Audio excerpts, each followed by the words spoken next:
Yes, people, what's going on? Welcome to AdamMcKola TV. We are back for another video, and after Cristiano Ronaldo signed for Manchester United, it has got everybody talking about how Ole Gunnar Solskjaer will be lining up in the upcoming games in the season and what will predominantly be our 11 when we come up against the big boys. So that's what we're going to do in this video today, and we are going to decide who's in my Manchester United 11 now that Cristiano Ronaldo has arrived at the club. Now obviously I expect rotation, I expect the squad to be utilised, I expect players that aren't mentioned in my 11 to get game time. But if we were to play a game based on the form of the players over the last couple of months, based on standings already in the squad, who will be in Ole's 11? And I want you guys to get your thoughts in the comments below as well as we are going through this video.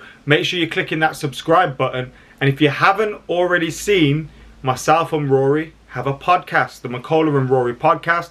It's been out for 3 weeks. We've been charting on Spotify, #1, #2, #3 on the top sports podcasts in the UK.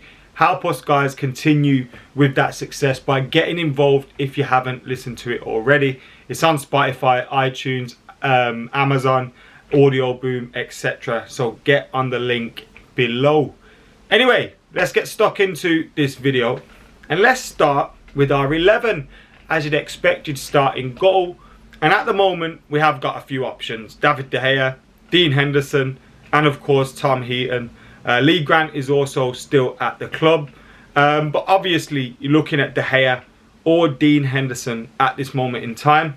Dean Henderson comes into the season with injuries, with long COVID being an issue for him, and with David De Gea having started the season against Southampton and against Wolves absolutely fantastically. For me, David De Gea is in our #1 spot, not just with the shirt, but in terms of the pecking order. For me, David De Gea is the #1, and Dean Henderson and Tom Heaton are fighting him for that shirt. But we know Dean Henderson has massive potential and could potentially grab that spot off David De Gea this season. But right now, David De Gea is in between the sticks. The defence picks itself. You go at left back, Luke Shaw. He's got competition from Alex Telles, but we know Luke Shaw is one of the best left backs about at this moment in time. The captain, Harry Maguire, will be lining up alongside Luke Shaw more often than not as well. Harry Maguire there really coming of age in the last year, stepping up for club and country. After he started last season, it looked like he was in a real bad place mentally, with his form, with everything, but he managed to turn it around. He had a great Euros for England, and he had a great end to the season for Manchester United, and now he's got a true partner alongside him as well in Rafael Varan. Rafael Varan will obviously be the other centre-back. He played in that games against Wolves, and he showed just how good he is. Now we have Lindelof, who I thought started the season quite well, showed his ability with some of his passing, but Rafael Varan and Harry Maguire are going to be your centre-backs more often than not. Lindelof and Beek fighting for that spot behind them. On the right, you got Aaron Wambasaka. Now we know Ole wants to bring in competition for him in the form of Kieran Trippier, which didn't happen, but we do have Diogo Dalot battling in for that spot at the moment.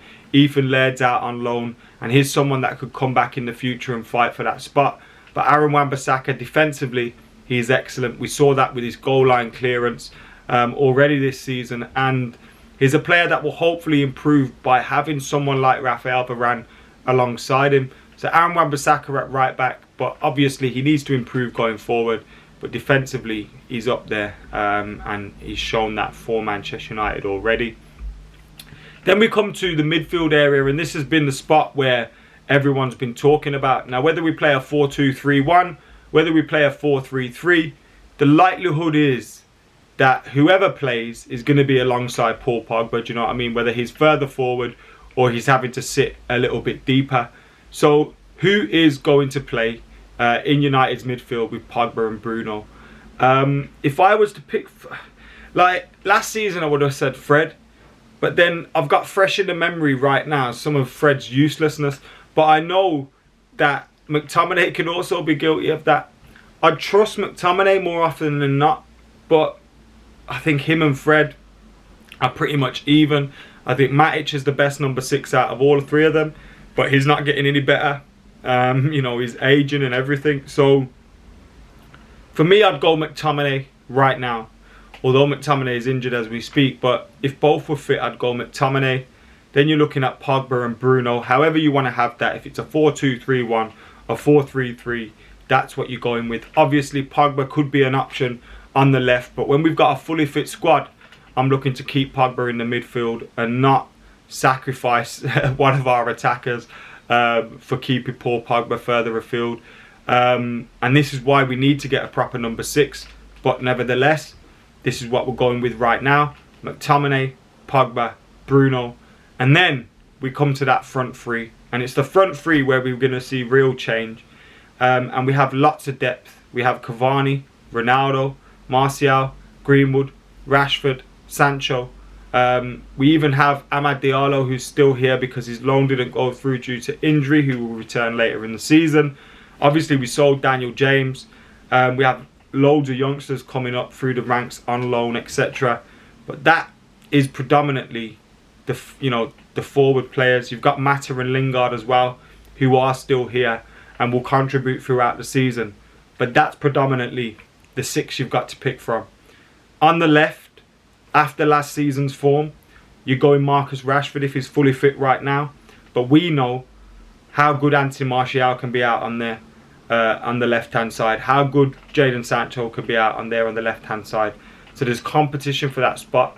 And Rashford's spot isn't as guaranteed as it once was. Then on the right-hand side, you're probably going to go for Sancho. But if, for example, like against Newcastle, I would go Sancho on the left, Greenwood on the right, and Cristiano Ronaldo through the middle.